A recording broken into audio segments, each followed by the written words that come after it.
Hello, everyone. Welcome to the first episode of Phil and Adam at the Tubies, where we take you on a journey to the depths of movies, both big and small, that the streaming service with ads Tubi has to offer. This week, for our first inaugural episode, we will be talking about the 1990 release Frankenhooker. Frankenhooker was directed by Frank Henenlotter, written by Robert Martin and Frank Henenlotter, starring James Lawrence. It was made on a budget of $2.5 million, and it grossed only $205,000. Adam, what do you think of the movie? You know, Phil, I'm going to say I loved it. You can say you I loved had it. a great time. I had a You had great a time great watching time. it. I I did. also loved it. I loved it. Definite thumbs up on Frankenhooker. Yeah. The I story would of a give it young. a, yeah. Yeah, would you gonna rate? You gonna rate it? You gonna rate it? No, I was going to give it I think, to establish the rating system, we were going to do a 2B or a not 2B. A to be or not to be. And this one, I think it it's a was a to 2B. be. It's It's a a to 2B. be. It's a Yeah, to be. To be capital T. absolutely. Absolutely. About a young outsider medical school dropout working for the New Jersey Electric and Gas Company, whose fiance killed in a horrible lawnmower related accident, seeks to piece her back together and Frankenstein her back alive using the dismembered parts of prostitutes he finds roaming the streets of Times Square, New York City. I have to say, it's really is such a really in more ways than one, it's a really product of its time. First, in like the focus on Times Square as being this den of sin Debauchery. and debauchery and drugs and prostitution. There's that. There's the incredible amount of boobs in the movie, just so many constantly on screen, Yeah. which I feel is really like I know this was from 1990, but that really is such an 80s thing is to have just like naked boobs in a movie. A real Um, booby 2B.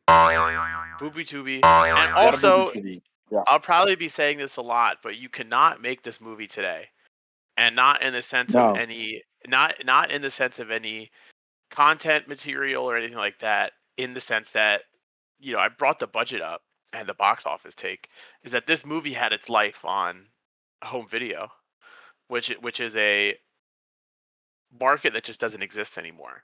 Like you can't have the cult classic anymore. You can't have the movie that makes its money back on DVD or VHS sales. It doesn't happen anymore. There's no secondary distribution market No, for absolutely not. movies. Yeah. And how lucky are we is that because that kind of thing happened, that this streaming service Tubi can pay what is probably a very low amount for the digital distribution rights For this of masterpiece. Frankenhooker. Masterpiece. Oh my god. It's definitely not a horror. It says it's a black comedy. Not a black comedy. Not a horror film. Practical effects, like 90s body horror. It looks hilarious. And I Yeah. have to say I really love the design of like his garage laboratory. Hmm. It's like it's a modern, like, what if Dr. Frankenstein's laboratory was in a garage in the New Jersey suburbs, and he just has like a random container of this. It says radioactive U-238, and it's just there in the background the whole time. It's just every time I looked at it, it made me laugh. So why does he have so much of it? Such a big container. And he's so pedantic. He's just, he's the whole movie. He's just, opening scene is him sitting at a table working on this brain eye thing that the movie never explains, but I think It it's never meant comes to, back after. It's just yeah, there. It's like his pet in the background. I think it's meant to set the stage for the absurdity of the movie that everyone is so nonchalant about this one-eyed brain thing just in the middle of the kitchen while there's like a family barbecue going on. Yeah, Um, yeah. Like yeah, his mom asked him to pass the ketchup, and it's like in the middle of all his machinery, and he's like annoyed. She's just. I also love he's engaged in the middle of this experiment during the family gathering. He's like not putting it down. He's just so obsessed. He has to keep working on his brain that he put an eyeball inside of. The eyeball's in the brain. and he's using it as like a camera. He has it hooked up to a television that is displaying on the monitor. I want to talk a But little bit about yeah, the plot of the movie. I really think I have all my notes here. I wanna bring some stuff up that I really I did noticed. too. Yeah, The first thing I wrote a note on is why is she fat? Because there's it's just just I noted ev- that too. everyone everyone is like telling to his fiance. Everyone's like telling her to eat less. And she's gonna gain weight. She's like a compulsive eater, and I guess it's to be like, oh, then like when he makes her out of prostitutes, it's like, oh, she's not fat anymore. She's incredibly physically attractive. She's built amazingly. Um, but I could not for the life of me imagine a reason why they had to make her like just a horrible fat suit. Like it looked like they shoved feathers into her clothing. I didn't even really notice. I mean, they she looked very slender. They called her. They said that to her, Well, but it's I like really thought it it's was like just like billowly 80s, clothes. 90s. It's like 80s, 90s fat, I guess. Yeah, but she did. I mean, I guess you know the idea of body image has definitely changed over the Yeah, past three yeah, and decades. and then I mean the movie's is Frankenhooker. She's a prostitute. Yeah. She's built from the parts of prostitutes that he. Oh my god, dude. Oh my god. So anyway, on the plot, the thing I have to talk about is the super crack. Oh, the super crack. Okay, The wait, super no, let's not talk. Wait, I don't want to get to the super crack yet. you The know super what I'm crack is talking. hilarious. What I first want is what. Hold on, let's go sequentially. Okay. So he is at the family barbecue and he gifts a motorized lawnmower Yeah, like an to his automatic lawnmower. father-in-law. To his Yeah. father-in-law, and she's like demonstrating how to use it, and she's standing right in front of it, and she turns it on, and it's this very like kind of corny to oh my god, and it turns on, and it cuts to the scene where she's like sucked up into it, Body parts everywhere. body parts everywhere, and then it cuts to the opening credit sequence where he he's like whispering to himself over this diagram of a human body of like the muscles and everything, and he has a I gotta get picture more for wattage in there. I need more yeah, volts. and he's like He's so focused on the amount of electricity he needs. it's like this like slow meandering music. It's like a long title sequence, and he's like, oh man, I gotta get the body. Oh man, what a if I okay, this here and that. She's like listing out all this like medical jargon about all this stuff. So it's him like going through trying to like figure out like piece together what wattage does he need to have enough electricity to put these body parts together. um and he has a tape.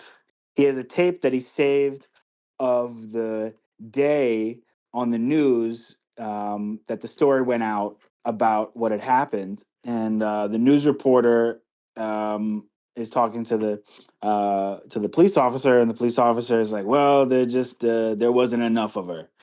Some things were missing." And then he walks. The news reporter walks up to the door. It is like he's like, "So what happened?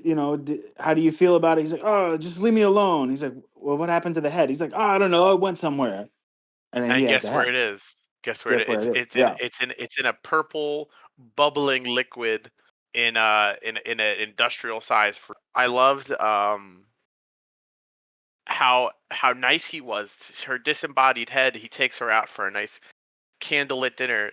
he he asked her the disembodied head after he pulls it out of the freezer. He says, "Do you like Italian?" And he puts it on a nice little tablecloth in his room. and he lights some candles, and he pulls out a slice of pizza. I, that got a laugh out of me. That guy, and then he's like pouring wine down her mouth, and it's like falling out of her neck spout onto the tablecloth. It's romantic, and he's like, you have such a youthful glow about you. You look so amazing tonight. The candlelight off your cheeks, you look incredible.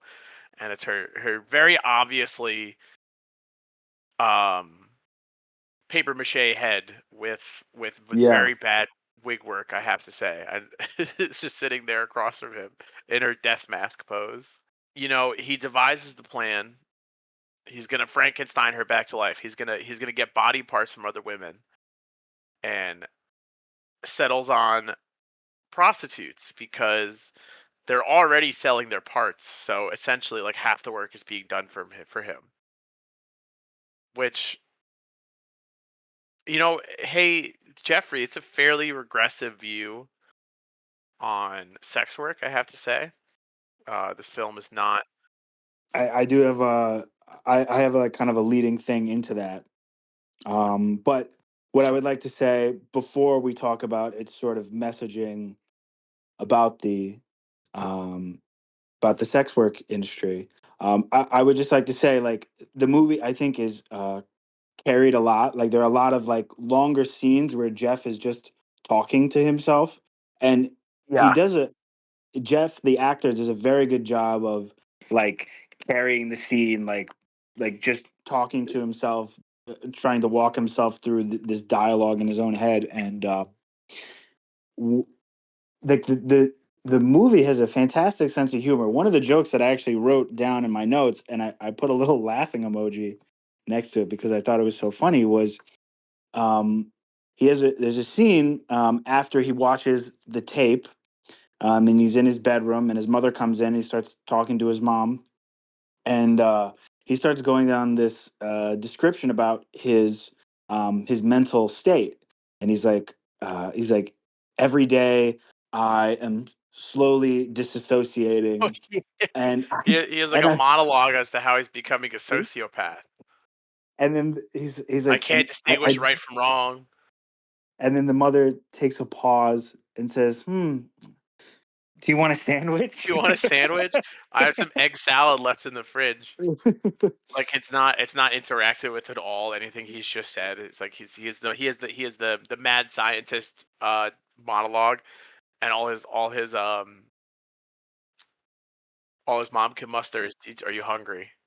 And it's one of the deeper, like, I guess, more relatable, emotional, reflective moments of this kind of absurd movie, and it's just broken by just, oh, you want a sandwich? I looked up some information on like the production staff and everything, and one thing I do want to bring up now is the director calls himself he does not consider himself a horror director.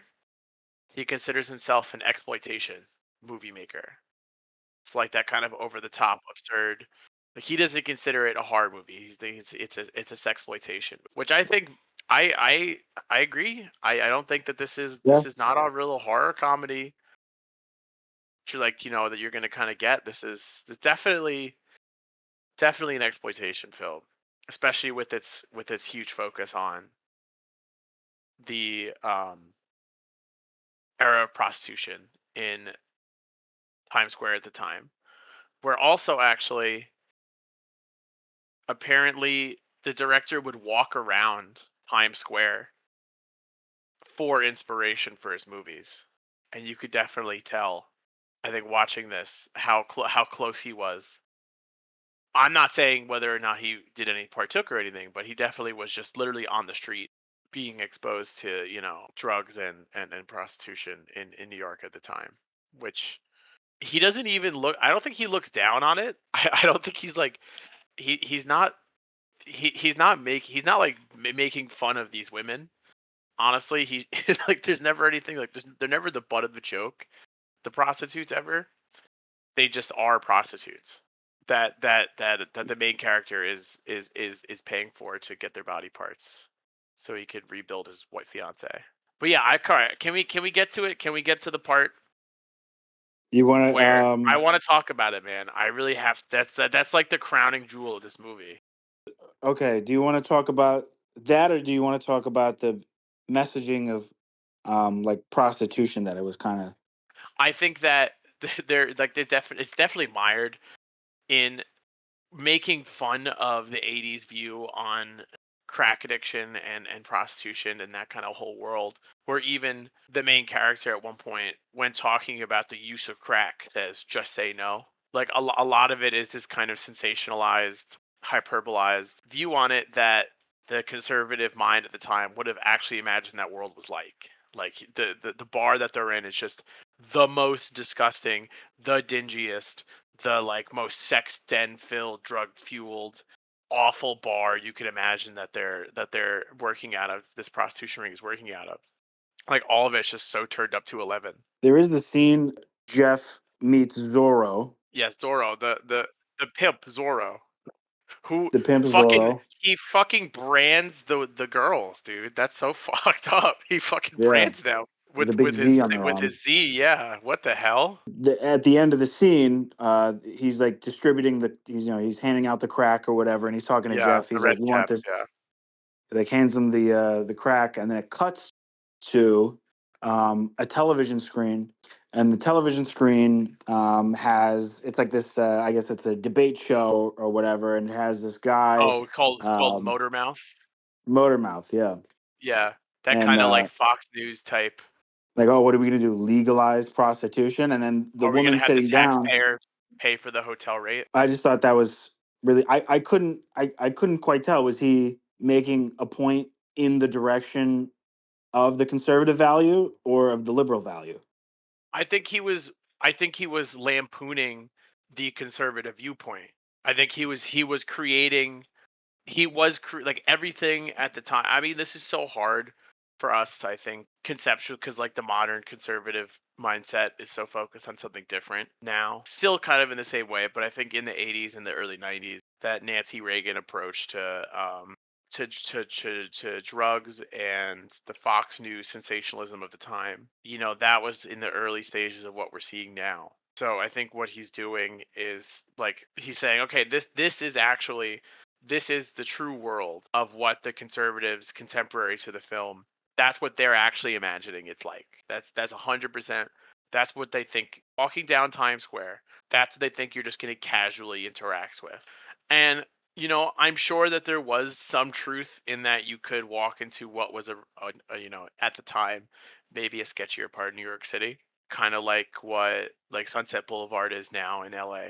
There's this scene of him rapidly looking around. This is how he gets his idea. Like the movie is so focused on crack. The movie's is about prostitution and crack. It's like at some point there's nothing about his fiance. It is just prostitute and crack and prostitute and crack. And this is one point where he's on the street and he walks into this bar, and he's rapidly spinning his head around, and you just get this all these different cuts of people smoking fucking crack all over the bar. Everybody's smoking crack. Everyone loves fucking crack. And our hero, Jeffrey, gets his lightning bulb moment. He knows how he doesn't want to kill them. He's not a murderer. He does not want to kill the prostitute. He comes up with an excellent idea. Super crack. He literally calls it super crack. Super crack Super crack. And what does it do, Adam? You smoke it. What does it do to you? makes you blow up. It makes you blow Makes you up. blow up. It makes you blow up. So it's easier. So he doesn't even have to cut them up. He doesn't have to cut them up either. They're already cut up because they're blown up. And tell them about the test subject. Tell them about the test The subjects. the guinea pig. The poor guinea pig. He's he's he's like talking to this. He gets his super crack on a hot plate, and he's pumping the super crack smoke into the guinea pig's cage. He's talking to it like he's pumping it up. He's like, yeah, you're a hot little guinea pig. Yeah, if I was a guinea pig, I'd crawl into that little cage with you. Yeah, he doesn't have to do that. He doesn't have to talk to the guinea pig like that. He can just quietly let it smoke his super crack and see what I happens. think maybe he was like trying to warm up to the idea of that's how he thought he would That's have how to he's gonna talk talk. to the. Yeah, Yeah, that's how he's going to he's sweet talk to very the obviously prostitutes. very obviously never talked to prostitutes before, so he's got to get some practice in. And then so he has a super crack, and Zorro provides him with a gaggle of women that he has a host a party where he measures and chooses the body parts from each woman that he would like to combine to create his horrible Frankenstein homunculus revived fiance. At the end of the party, they demand the money and they take his bag. They're getting impatient. Zorro wants his back out in 30 minutes. He throws the bag, And what do they find? super crack. They go, "Holy shit, it's drugs!" And it's like a gallon Ziploc bag that's like filled to the brim with these With large these big crystals, crystals. Yeah. super crack crystals. And they immediately get to smoking it. They immediately get to they hound him, they harangue him, they tie him down. He throws on the bag and he doesn't realize the super crack is in there, so he starts to have second thoughts. He's like he tries to grab the crack from the woman. No, no, you don't. No, you don't. So the women hold him down. They all start smoking the super crack.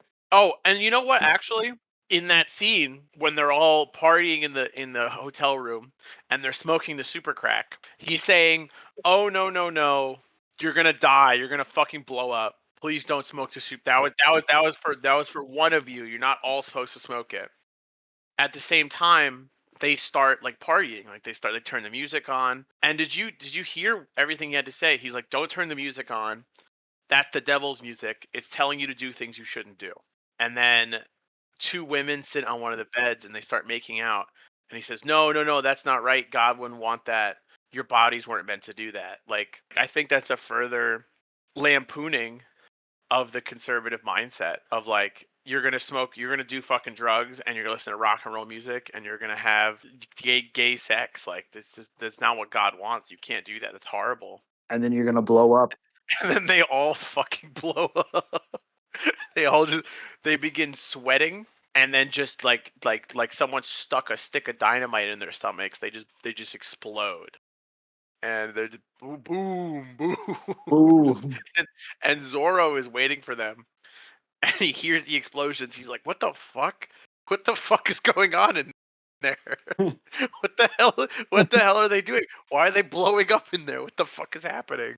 He shows us the movie shows us each girl one by one, just boom, boom, like Oh, there's like 8 of them. It's like a yeah. full 5 minutes of like, what's happening to me? Boom.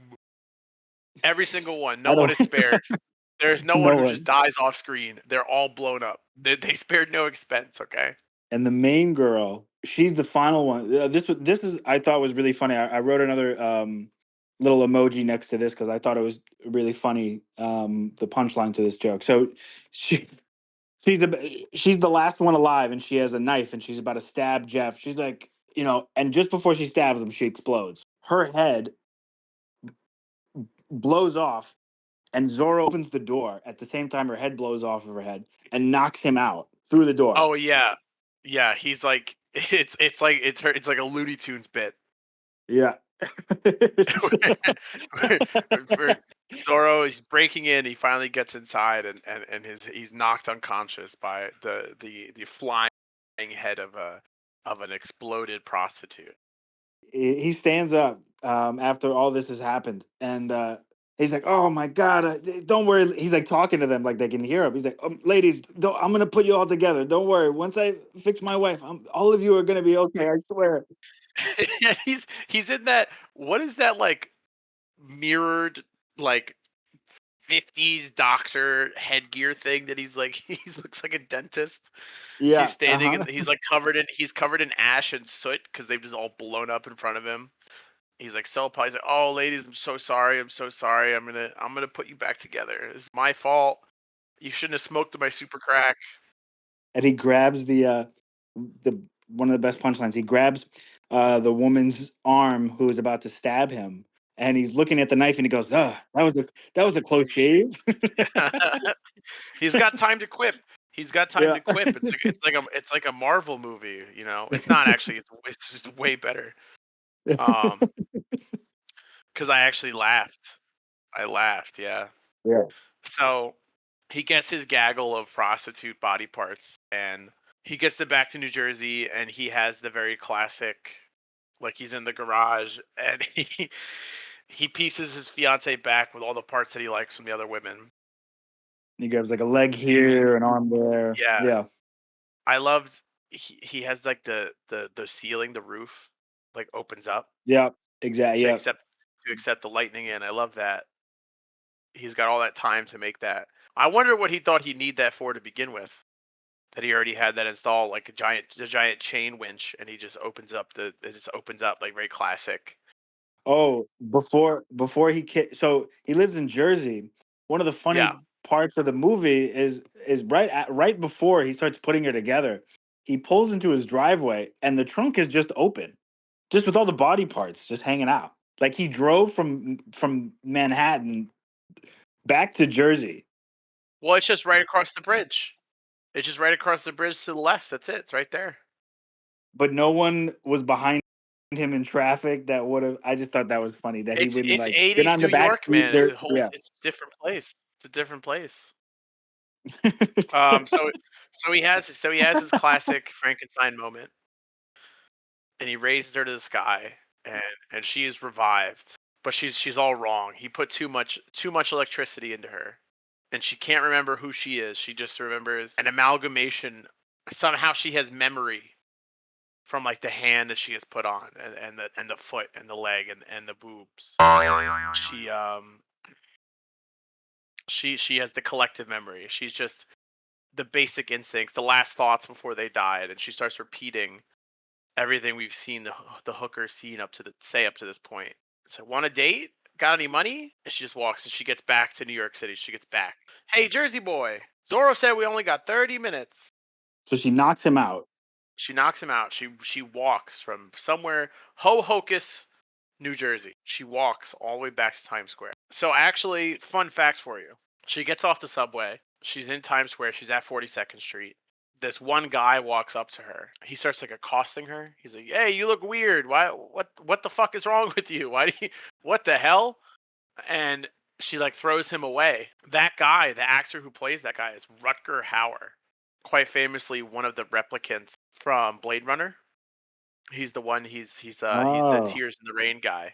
Oh, okay. He's on Oh, that's screen for 3 interesting. seconds. I said I stopped. I had to pause the movie. I said, "Who the hell is that? I know that face." That's Rutger Hauer, also the star of Nighthawks, which is a Okay. fantastically terrible movie. He's the villain in Nighthawks. He's in Blade Runner. So I thought just a fun fact. Rutger Hauer is in 3 seconds of this movie. It's a nice cameo. Yeah, they got it. Well, at this point, I think he just needed a job. Actors got to eat. I mean, Hmm. they were willing to pay him.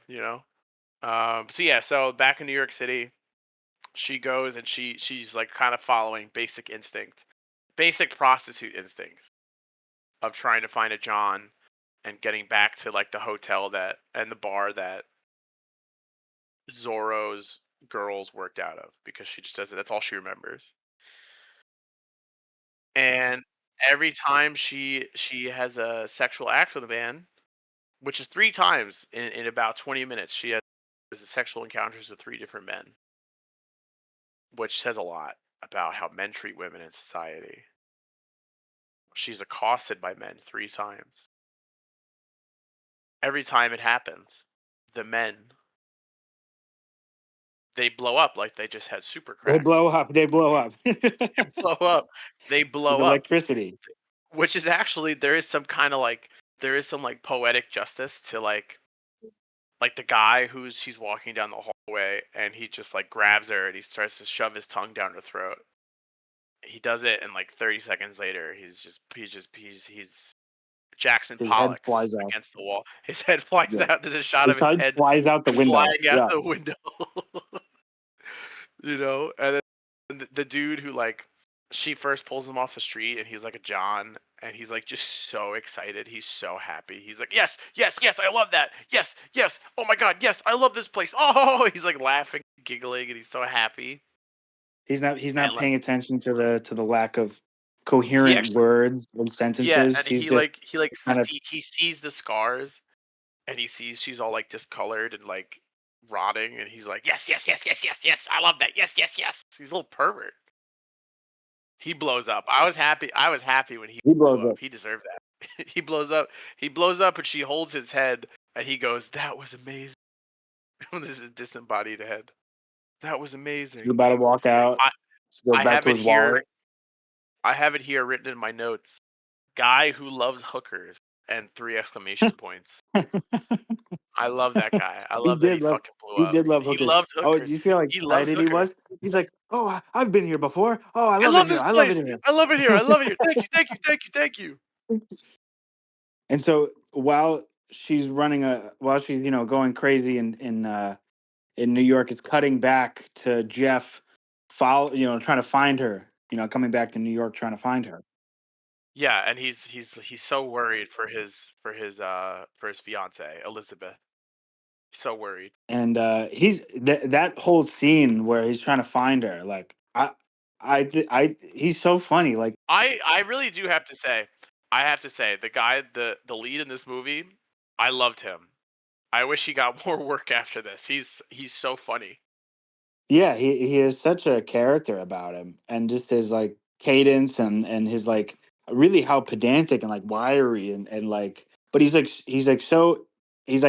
intelligent and like kind of confident, but he's like so kind of he's just really he loves his fiance, he loves his wife. He loves her. He loves her, and also has a very pornographic view. I guess because she was maybe a bit bigger in the beginning, or like there's that focus on her being overweight. Like he's so excited to get her to be made of prostitutes because they're attractive. Back in the beginning, when they're eating dinner, and he's talking to her head. He Oh, and he has pulls all out the a bunch of pictures, right? pictures. Yeah, he pulls out all the And it's all pictures. women with huge Yeah, boobs. yeah, It's just yeah. women with huge boobs out. He's like, "What do you think of these?" And he's like pointing to the nipples and stuff. Like very, very, Like, what he's like about so this? excited.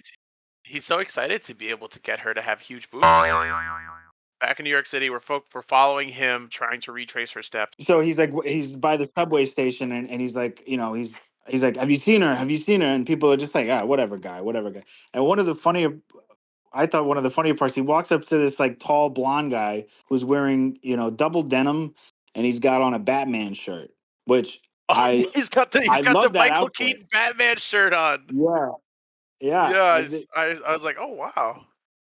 And he walks up to him. He's like, "Have you seen da da da?" And he starts speaking Swedish. And he's like, "What do you?" He's like, "You're Swedish in Manhattan?" He's like, "Oh, get out of here!" Yeah, he's like, why? He's like, you're a Swede in Times Square? You're speaking Swedish to me? What the fuck? Like he's so astounded that this guy That's the would thing be that he was. Yeah, that's the thing that he's so enamored upset by. about. That He takes yeah, a second. He's like, why the fuck is there a Swedish guy here? What? He's a tourist. He's out of the town. She's wreaking havoc in Times Square, blowing men up through acts of a sexual nature. And Zorro finds her, who I have to say also just, do you think he was on steroids, that guy? Or do you think oh he was yeah. natural? To look You like think he that? was Nah, that he guy was was on steroids. juiced? Oh, he's Oh so yeah, massive. He's so that guy massive. was That guy huge. was that guy was on that shit that He they has to had have been. Sylvester Stallone on, dude. Oh I'm my sure we god. could have. No, you didn't. No one looks like that. Especially back then. No way. You had to have been on Oh, he juice. was yoked. He's yoked, man. Wow. Which he actually like it's really big signaling to be like, yeah, the pimp that this guy blew up all of his prostitutes. Yeah, like he's really big. Like he's obviously going to be the villain. Never physically threatening. He does it. He's more of a lurker. There's a lot of this movie he's lurking. You notice that? He's like in a doorway, like peeking in, or he's like listening in. Like he's a sneaky one. He's not really a big physical presence. I guess we'll get to it, but like he doesn't he for why I don't know why they would cast just other than he looks physically imposing, because he's never like a brute. He gathers information, like he's watching before he enters a room. You know, he's never also. But there is actually one thing I want to talk about one of my notes here, but I want to get to it. Okay, yeah. So they're back in New York City. Zorro finds her, and she blows a guy up in the bar because he tries to fucking go down on her, sitting in a booth in this bar. Wow. And so Zoro sees this happen. He sees the guy blow up. Everyone runs out of the bar. Zoro comes up and says, like, I don't know what the fuck you are, but I know that hand, I know that arm, I know those tits. And he surmises, he gathers, he figures it out that is a Frankenstein's amalgamation of all of his girls. He sees it, he notices it. This is your mind. And she like tries to push him off, right? And every other guy that she's done that to, she's obviously very strong. They go flying, whatever. But Zoro, he's so big, he doesn't go back very far. He's like kind of okay. And he comes over and he punches her right in the fucking face. And I have a note. Yeah. I have a note Yeah. here. Yeah. Yeah. I have a note here. My note is punches her head smooth off, and that is smooth with a V. It doesn't go flying. It like kind of flaps back, but like it's just Almost like and a boom. Pez dispenser. Yeah. It's like a Pez dispenser. Like it like And hits I on thought it hits was, it. Yeah, on like a hinge. and so I watched it, and I did not take it as, oh, Zoro is so strong, he can just do that. He could just do that to people. He could just punch their head smooth off. I took it as like the stitching was like really bad I yeah. Yeah, on her I head, thought that because too. Yeah, you yeah, yeah. notice later on when he puts it back on, she has like stronger bolts there. Uh-huh. Yeah. You notice that, like like the iron rivets or whatever. Yeah, he didn't really I guess the prototype he didn't make it in case Zoro punched her head off. He didn't make it Zoro proof. Yeah, he just He didn't make it Zoro proof. Yeah, so That's a funny he bit. That's a funny bit. They did it. he punches her That head is like smooth another off. Looney Tunes kind of bit. Yeah. Oh, it's funny because it's so like this dude, this little gremlin of a man goes down on her in the middle of a seedy bar in Times Square, blows the fuck up. His legs just start vibrating, get bolts of lightning through them, and he blows up like he's packed with C4. Zoro punches this woman's head smooth off, and then Smooth Jeffrey off. finds her smooth off, and so Jeffrey finds her, and he gets her back to New Jersey. They escape the clutches of Zoro, and he revives her once again. This time with stronger joinery on her neck, so she stays connected. She gets woken up, and she's back actually this time. She has all of her memories. She is Elizabeth again. Elizabeth with an S, I have to say. I noticed that as well. Elizabeth, yeah. Elizabeth with an S. Mm-hmm. Elizabeth with an S. Elizabeth. That's weird. Yeah, Elizabeth. So gets her alive. She's very obviously not happy. She You doesn't know know. anything. Doesn't remember a thing. Well, Past the barbecue. she sees, she sees what's happened. She actually takes it pretty well overall. Like she's kind of back right to it. Like she's not like, holy God is dead. What the hell? I was in hell. What the fuck's happening? Like she's just kind of there again. Mm-hmm. She doesn't really deal with the existentialism of coming back to life. She's just kind of more disgusted that she's made from the parts of dead prostitutes. Yeah. Um, Zorro. So this is what I was saying. Zorro, he's a sneaky guy. He's not a brute, Yeah. right? They're having their thing. Elizabeth and Jeffrey. Zorro sneaks. He sneaks. He's in the Mm-hmm. background. He sneaks in. He peeks his head through the door, all quiet like. Picks Does up. not announce himself. He does not announce himself. He's very quiet, like a cat.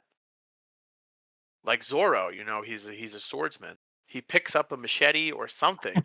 That's Some giant surgical. Holy shit, that was a huge surgical tool. And he, you know what he does? In true Zorro fashion, he cuts Jeffrey's head smooth off. One smooth. smooth off. One Whack. single stroke. One just poof, Jeffrey's head separated from his body. Cleanly. Zorro is a goddamn expert. Okay. He's Zorro. And then the Yeah. Oh yeah. other the disembodied remains of the remaining prostitutes that were not made into another person, it turns out have actually all fused together in Jeffries, industrial freezer and have created horrible homunculi beyond the imagination, horrors untold, things that if you saw, you would change your perception on God. They are disgusting. Or if you Mouths saw and the movie, teeth, you would laugh. you would laugh. But You would laugh. How funny they if are. you think about it, that's actually the worst part of this movie. Like the implications. He's created life That is the imperfectly. yeah. Is horrible. That is It's the horrible. like the That's the body horror horror. aspect. Yeah, Yeah. but it's like funny. And It's they like a drag Zorro mouth. off. Yeah, like facing up on the bottom of a Yeah, torso, and like arms and yeah, elbows and everything yeah. connected, Just and everywhere. but they're A sentient. nuclear, They are. yeah, a nuclear disaster. Kind of. They drag Zorro off into the darkness of their storage freezer to do. I don't. They kill him. I'm not sure by doing what, but they kill him. And then, in the final twist, Jeffrey is brought back to life by Elizabeth. But it turns out his serum can only keep alive the body parts of women. So she attaches his head to a body much like her own, made up of the dead prostitutes. Because he left And he such goes, good notes that "No, she could oh, follow. where's my Oh my God, Johnson? where's What my happened to Johnson? it?" Yeah, and he very obviously has his head stuck through a wall as it's just, Hmm. it's just attached to a kind of hanging body beneath him. And yeah, that's the end of the movie. He's bargaining. That's the end of the movie. It's the end of the movie. Yeah, that's how it ends. Great ending. Great ending. That actually, you know what? He deserved it. Yeah, kind of his He deserved comeuppance. his comeuppance, man. You know what? Really, this movie has a great sense of morality in that sense. You know, man, right and wrong. If you create super crack and blow up 6 to 8 8 hookers, prostitutes, and you then you lose try your to stitch willy. them back together, and then yeah, yeah, yeah. That it's kind of biblical. You know, it's kind of Yeah, this it's kind movie's of kind of ethics. yeah. This movie is a very very complex view on ethics. Great movie.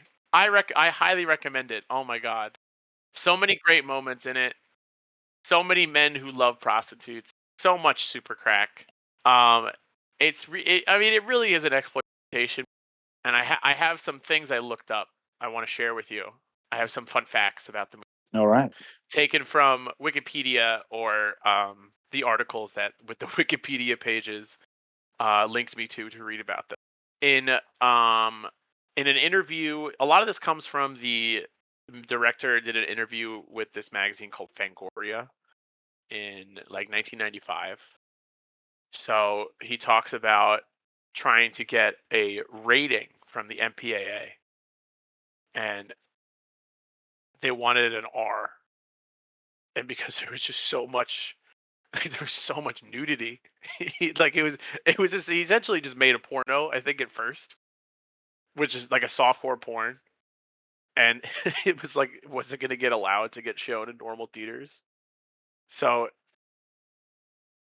the director's way of summing up the attempt to get an R rating is he said in a phone call to the productions company secretary, the MPAA said, "Congratulations, you're the first film rated S." And she said, "S for sex?" And they said, "No, S for shit." Um, I think that's funny. And so if you'll look up actually also the pull quote on the cover for the movie is from Bill Murray. It says, "If you only see one movie this year, it should be Frankenhooker." And I found out it was because the two guys who wrote this movie together, Robert Martin and the director Frank, they were also the lead editors on a movie that Bill Murray was making that year that he was directing. So they got to know each other from that. They said, "Hey, we have this movie. You want to come to a screening?" And he went, and he said he liked it. and apparently the two of them did not want to ask him for a quote, did not want to ask him to do anything about it. It was the publicist for the movie finally said, like, "You're friends with Bill Murray, like, can you just ask him?" And that's how they got the pull quote on the cover. There's like the distributor for this, SG&E, like, this was their bread and butter. This kind of thing was direct to video, or like life on the video market distribution, where the box office isn't going to do it, but home DVD sales do. Um, and I think that's just such a big reason why the movie is just like this. The kind of era that it came from, like, you don't get the cult classic, the cult that cannot exist anymore. It Yeah, doesn't happen. It's not allowed to happen. Like, it has a character to it that you don't see in any movie really now. in the era of streaming, you don't get the ability to have that longevity, to have the movie become something.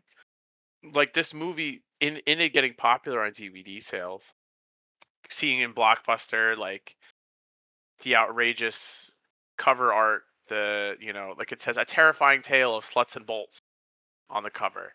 Like, you're gonna get attracted to it through that, through friends, and you have a DVD for fucking ever. Like, if it takes a while for a movie to gain traction, they'll just take it off nowadays. They'll just be gone. You're gonna have to hope someone else buys it. Um, and then, like, the only similar thing you can get is like what happened with, like, the Minecraft movie, where it's entirely forced. It has to be, yeah, it has to be IP that will make money, that has already made money. Like, you go on Netflix and they have a cult classic section, and then they put their own movies in it. And I think that's just such you can't call your own movie a cult classic. You giant worldwide distribution network. You can't do that. That by Yeah, definition, that's not a cult classic. That's not something, like, it just through the way that it exists, it can't happen.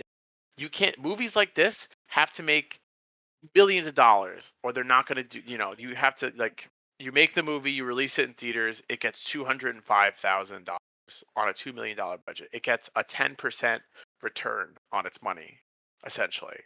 They're going to pull it after a week. They're not going to let it run, and no one's going to get to see it, and it's going to die off in silence. And then maybe in 3 years, Tubi and that's how you get to watch it. You get to watch it on Tubi, dude. That's how hmm, we watch this. Like, this is like, you don't get to watch these things when they get made anymore. You don't know if a bad movie is actually good anymore because you're not allowed to watch it. one man's trash. You One know, man's trash. And you know where we can find trash? What is the modern day garbage pit? The clearance rack of a video store. Where are you gonna find that stuff? Adam, you're gonna find it on Tubi. You're gonna find it on Tubi. well, no, we love Tubi. Tubi No, is no. going to That's sponsor what us. that's No, what's you know. That's what's good about it. That's what's good about it. You could go to Tubi for the mindless trash that you want to watch. There's good stuff on Tubi. There's good stuff. Movies both big and small, but there's an emphasis on the small. there is something like that's enjoyable because it is very like kind of I don't want to say polarizing. I think you could be anyone and like enjoy this movie, but it is like very like punchy. It's very like kind of in your face, like with its like themes and um like its characters and like you're Yeah, saying the exploitation. It's not, everyone's not going to I like this movie. no, I don't. Not everyone You is going to know, like this movie. Not everyone's going I to. don't think everyone will. I loved it. I think you loved it. Yeah, I I don't did think too. everyone will feel the same way. I think if you showed this in Middle America, it wouldn't go off too well. Yeah, people But have I different think sensibilities. I think that's gonna Yeah. be like, but why do you find something like that funny? Why would you want to see this kind of thing funny? I find it funny because of, like, him saying "just say no" and super crack, and, like, it's just so stupid. Like that, like, this is, you know a translation of such stupid, dumb fears that people had at the time that still reverberate for me, at least today. And there is something about having like how media prior to the internet or to the ubiquity of content, like although there's something like ironic about how infinite the possibilities and how easy the convenience to create media is, that it has sort of focused what media will be. It has funneled it into a particular direction of, like, I guess I should say, like, quality or like identity. You know what I mean? Like, this is such a odd, like, kind of vacuum of a movie. You know what I mean? Like, You could not make a movie. You can't, through whatever yeah, reasons, through financial or cultural or otherwise. Comment on the differences in the studio system, whatever. You can't make a movie like this today. You can't. You're not allowed to. You just you won't get greenlit. It just won't happen. You know. Or I guess maybe. Have you seen anything about the Toxic Avenger? uh, no, I have not. I know I about it, think but I haven't. Yeah. I think that's the closest you're going to get to something like this in vibe and character. But I think that that's something that's intentionally going for it. That over the top B movie style, Roger Corman esque kind of thing. Uh, but that's something that's purpose built. It's purpose made from the outset to be understood that we're gonna like the movie. This movie was made like this because of the collective decision of various creators. And a movie like The Toxic Avenger is going to be created because of the collective creative decisions of the people who made this movie. It's trying to emulate and give homage to it. I'm not saying it can't be bad or good, but this is a genre that just can only be paid and looked back upon. You can't make new art in this kind of thing, I think, anymore. Which Like is for better or worse. the scale in which The the low, studios yeah, the low exist budget, at, yeah. the low budget, you know, like shitty but like spunky and character filled set design and costuming and makeup and the kind of over the top exploitation themes and like current politics at the time and the state of like looking at nudity in film and drug use in film and stuff like that. You're not gonna like it's just you know there's just so many things you can't make something to the scale anymore in this way. You just can't. This is not going to happen inside the studio system. Like you don't have an SGE Entertainment anymore. You don't have the company that's relying purely on DVD sales anymore. Like the only thing is going to be is like Netflix, where it is focused on third party distribution and making money on the back end on films that other studios produce. Or at least at its onset, that's what it was. But it's not driven or incentivized to carry films like this because films like this don't fill their subscription quota or whatever. But for SG&E, that was their bread and butter. You know, Shapiro Glickenhaus Entertainment lived and died on this low budget B movie kind of thing, and the sales from after the initial distribution. But if you don't have a subscription based service and you rely on just advertisements to make your money, you can host Frankenhooker on your streaming platform. And you know who does? Tubi. Tubi. Oh, so yeah, those are my thoughts on Fantastic movie. Frankenhooker. Fantastic movie. I would recommend. It is a definite to be. A definite Tubi. Definite to be. Anything you want to say to the people before we sign off, Adam? I would like to watch a lot of older movies and then end the podcast by saying they don't make movies like this anymore. I want to. I Yeah, get a big kick out of that. I want to do every episode. We watch a movie pre 1995, and we just go. You're not allowed to make movies like that anymore, man. You can't you make can't movies like that you can't anymore. make a movie like this You anymore. can't make a movie like this anymore. Oh my god. You can't. You cannot. You cannot. You cannot. All right. We hope you join us next week. for episode 2 of Phil and Adam at the Tubies. You're at the Tubies. Tubies You're with watching Phil and movies. okay, okay. All right, we'll work on it. We'll All work right, on the song you work mix. on it. All Yeah, right, we'll get our production value up. All right. Bye, love you. Craig. Bye. Bye.